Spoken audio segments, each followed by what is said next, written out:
Hey guys, Chronicler here, and in this video I'm going to be talking about a bit about the recently announced Nintendo Switch, as well as a couple of the games shown in the trailer, namely the Mario Kart gameplay, and also it looks to be a brand new Mario, 3D Mario. So as of now, we have a lot more info about the console than we did before. Even though we kind of figured what stuff would definitely be on there, like the detachable controllers, the cartridges replacing the optical discs from the Wii and Wii U, as well as the GameCube, and the Switch being a home handheld hybrid, which I think was a rumor that a lot of us were really hoping would be true. Unfortunately, though, we won't know more about games and details about the Switch itself, like specs, until at the earliest January. There won't be anything else for the rest of this calendar year. So this leaves a lot of time to think about unanswered questions concerning the specifics of the Switch. So let's get to it. So a couple of big questions here: battery life and the price. So first, battery life. What I've read, I read an article on a Zelda Informer was that apparently the maximum battery life is going to be 3 hours. Now, that sounds lame, but considering that it's a portable console, it makes sense. And we don't know if this is whether or not this is with the settings, with the brightness at full, and there not being like a power saving option like there is on the 3DS and Wii U, which I probably have to think that they'll bring that over to the Switch. So it probably will be longer than that, a bit longer. If you tone down things like brightness and you switch on the power saving mode, switch on. No pun intended there. But anyways, so yeah, hope that it'll be a little bit better than that. But it's considering it's a portable console, that's not too bad at all. I mean, it's not, it's supposed to be both, effectively. So, the price. My big hope, what I really hope the price will be coming March, is that the Switch will be at a starting price of $250. So which would be exactly $249.99. Now there's a good chance though that it may be also $300, around $299.99. But I can't see it being any less than $250. Especially, although we don't know exactly what the box itself is going to come with. Now of course we know it's going to come with of course the Switch dock, the Switch itself, the Joycons, the Joy-Con grip. So pretty much the basic stuff that was shown in the trailer. Don't know about the Switch Pro controller, which I had as another question here on my list here. So that's something I hope that they include along with it, and that doesn't have to be bought separately. But anyways, moving on. Is this the end of the touchscreen phase for Nintendo? And if not, will there be a touchscreen accessory that can be used for games that need or use one? Now, yeah, we don't quite know for sure whether or not the screen of the Switch console itself does in fact have touchscreen capability. But it would almost be a little bit tough to imagine it wouldn't be. But I'm not sure, to be honest. I would almost imagine that maybe having some sort of touchscreen accessory might be the better way to go for games that make use of one. But I don't know, that's just an idea. I mean, it could very well have a touchscreen after all, but again, that's still not really concrete. Anyways, will there be an option to transfer over games downloaded or saved on the Wii U? That's another big question that a lot of people have, because definitely what'll really get people angry is if people have to buy you know, won't be able to transfer their games over to the Switch, which is entirely possible considering that, you know, the Wii U made a big deal out of the, out of the gamepad. But we don't know if, again, the screen will be able to, or the Switch itself has touchscreen capability as well as a motion sensor. So, I mean, maybe not. There's only so much you can fit in something that's, barely the size of an iPad mini. So, yeah, just a lot of questions as to what Nintendo was able to squeeze into this. So, anyways, moving on to the question about backwards compatibility. If there'll be, backwards compatibility with both Wii U and Wii games, or just Wii U games. Now, I'm not sure how things would work with Wii games, but maybe that would be one of those things where you could only use it when the Switch is connected to the dock. I'm not sure how that would be. They'd be able to get that to work, to be quite honest. But there's a good chance that a lot of games from the Wii U will be ported into separate game cards, since of course there's no disc drive now. And unless the Switch dock somehow they managed to get one onto there, then I'm honestly not too sure. Because if you look at the dock itself, I mean, now that I think about it, though, there's that whole gap, close to the, behind in this picture, at the back of the dock. You definitely couldn't fit a disc back there, unless it closes at some point. At the end of the day, I don't think there's going to be a disc drive on this. So I think it's going to all come down to how much can be put on the game cards, and what in fact, if there actually will be ported games, I should say. Also, now moving on to the Joycons, which are the unique little controllers that are, the detachable ones. Will playing with separate Joycons be comfortable or not? I know that a lot of people have already been wondering about that, because you look at it, and it really makes you wonder if whether or not that's really an ideal, sort of position. I mean, for one, it looks small, and just especially the way that each Joy-Con is oriented. You have of course on Joy-Con, the left one, with the the left analog stick and the new D-pad, which looks a lot like the C buttons on the N64 controller. Of course they're not yellow. They're all over towards the left, obviously, and the same goes with Joy-Con R, or Joy-Con right, in which they're all oriented towards the right. So, I mean, I think personally, for me, as someone with fairly skinny fingers and not so huge hands, I think I'll probably be fine. But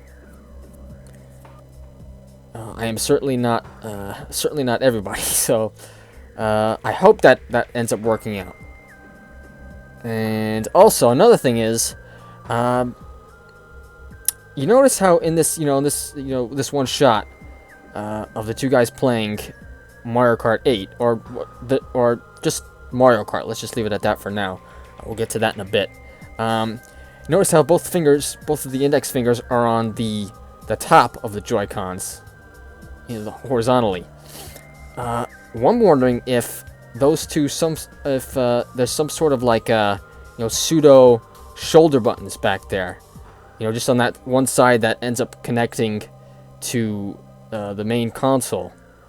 Because, I mean, if that were to work, especially with playing a game like Mario Kart, where it's pretty, you really have to be able to drift using one of the shoulder buttons, and not one of the main buttons, because of course you always have to be holding one button to accelerate. So I really hope that there's some sort of shoulder button back there. Just the way they're holding it, I don't know, it just makes sense that there would be some sort of shoulder buttons back there, but we don't quite know for sure of yet. That wasn't really emphasized at all. Just that the Joy-Cons themselves can be held in that way, and that both can be used, to play right away with a friend. So, which I think is a great idea, but is it going to work here? Especially with the, where the analog sticks and both face buttons and the D-pad buttons are oriented. So, moving on, will the Switch actually have a decent title lineup? Launch title lineup, sorry. We saw quite a few games in there. Obviously, you saw what looks to be Skyrim Remastered, which I'm hoping will be a launch title. I think that'll do really well. Although Skyrim has been out for quite a while now, at least 5 years. So, just the fact that it's going to be one that you could take with you, I think maybe that appeal might just be enough for it to do really well. And obviously, of course, Zelda Breath of the Wild. I think that's really good. That's going to do really well. I can't see that doing badly. Just because of what I think Nintendo's done a really good job of, stressing the, just the beauty of the world, and just the fact that it's an open world Zelda also, and just the amount of stuff that you can do too. So, and those are just 2 games, and I imagine they'll. Whatever this Mario Kart and Splatoon end up being, whether or not they're actual sequels or they're updated versions of the original Wii U games. And also really hope that new 3D Mario's ends up being one of the launch titles too. I mean, when was the last time a Mario game was a launch title for a major console? I think it might have been Mario 64. Yeah, I think so. Because Mario Sunshine came out quite a ways after the GameCube was released, and same with 3D World after the Wii U was released, and I think Galaxy didn't come out too long after the Wii. Well, the Wii came out in 2006, so I think, and the Galaxy came out in 2007, so yeah, maybe the same amount of time between all those 3 games.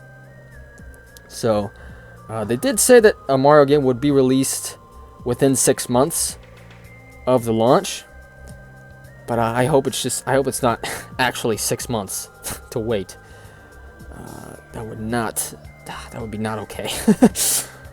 So, anyways, moving on. How will the Switch fare with third-party games and support? Now, already we've seen that there's a lot of third-party developers signed up to support the Switch.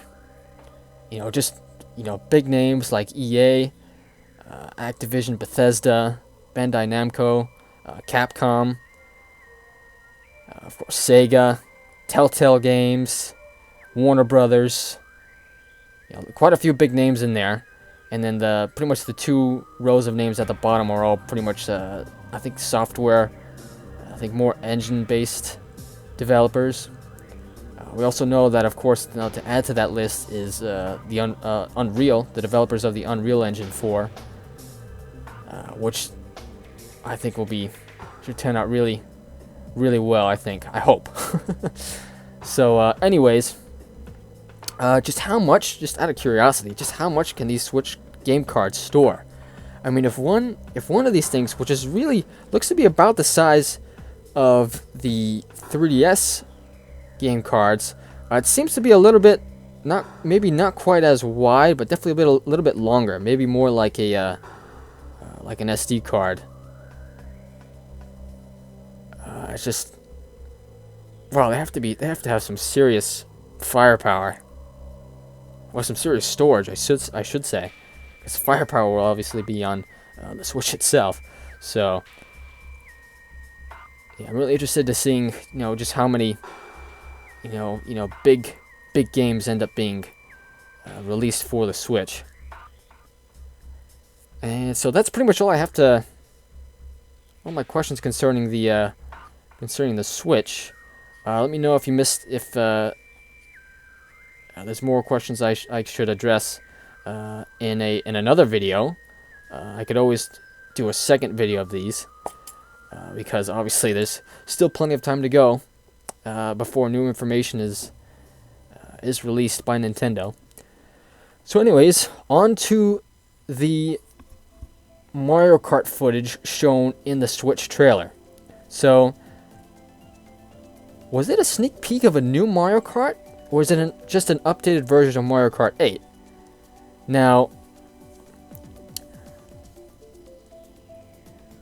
when you see right from the get-go, it definitely looks a lot like Mario Kart 8. But of course, the two big differences, two big things that stand out here are, for one, King Boo, who is not playable on the Mario Kart 8 as of now, and the second item slot, which people have been speculating that will act like the way you could switch between items in Mario Kart Double Dash. And I don't think now that I think about it, a second item slot hasn't been seen in a Mario Kart game since Double Dash. So I wonder if they'll bring. I'm not entirely sure if they'll bring back the whole two-person kart racing. Although I'd love to see that, but they may bring back the whole being able to switch between items that you have. Maybe they'll bring back double item boxes. Who knows, really? But we'll see. I guess we'll see just how the details about that. Hopefully come January. And well, for one, and now next, if it's a new Mario Kart, why make it look so much like Mario Kart 8? Now, to be fair, Mario Kart 8 is a spectacular looking game. I mean, there's just to pull off a game that looks better than Mario Kart 8, a Mario Kart specifically, that looks better than Mario Kart 8, that would be something. I mean, really. It doesn't really get much better than Mario Kart 8. But, question is, could I be proven wrong there? I'd honestly love to be proved wrong. But, at least in that regard. So, personally, I think it's an updated version of Mario Kart 8. Now, another question there is, if it is it an update that will be playable on both the Switch and the Wii U? Was it a sneak peek of a big update, like a version 5? Or is it a port of the game exclusive to the Switch? Now, honestly, just the way... just from what we've been seeing... it's just the game card, really, for me, that really makes me genuinely believe that this is going to be a port. That, or it's going to be something where, unless you had the game digitally downloaded, and that you might be able to transfer it over, via, I guess an SD card, or I don't remember if the Wii U had a USB drive. I think it did, didn't it? Oh, I don't remember. I think it did, but just some sort of storage. But anyways, I guess we'll see about that. So with that out of the way, let's move on to the new Mario that was briefly shown in the Switch trailer. So first off, with this one, with this screenshot of Mario entering this town, which looks very much to be inspired by the Day of the Dead holiday celebrated every year in Mexico. And already right off the bat, you could see some really interesting things. For one, you have that fountain in the back. And also you get what looks to be also a new sort of Mario Universe species too. You have these very colorful skeleton-looking creatures actually. And the reason you could tell that if you look closely at them during the video, you could see with this one skeleton sort of guy over to the right here. You can see definitely the head sort of separates from the body a bit. There's no neck, so that's how you can pretty much tell they're these sort of skeleton creatures. And that's kind of a it's kind of a giveaway too with the sort of skull-ish logo on the side of the left orange building here. So I guess these are what this town area is pretty much kind of like reminds me a bit of Delfino Plaza. You know, and I guess these new skeleton creatures will kind of be like the new Piantas, I guess. It's pretty much like something that we haven't seen before. And I think they should be a pretty welcome addition. I'll be curious to see how what their typical behavior is. What I'm really hoping that they do with this is that they incorporate elements from the Mario RPG series, like either one really. You know, just where there's different things to do besides the main quest, like things that you could do here and there, just so it's not the usual, I guess. That or just, you know, really connect with the world and the characters inhabiting it. But maybe a little bit too much to ask for. We'll see. So anyways, a little bit more. Actually, let's move on to the castle/temple area screenshot here. So we get a look at this, and we could see for one on the left side, you see that heart, that big heart over on the right there. Sorry. And so my guess is that there's probably going to be a life meter brought back. So that's going to be one of the big questions. Will there be a health meter brought back? And personally, I think there will.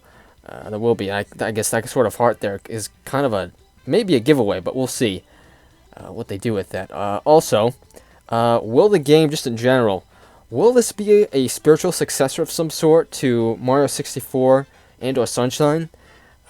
Because I think they're moving past that sort of playing 2D Mario in a 3D game with with like what they did with 3D Land and a 3D World. Or I think it was that the whole idea was a 3D Mario game that plays like a 2D Mario game, and that you had to get to the start to the flagpole.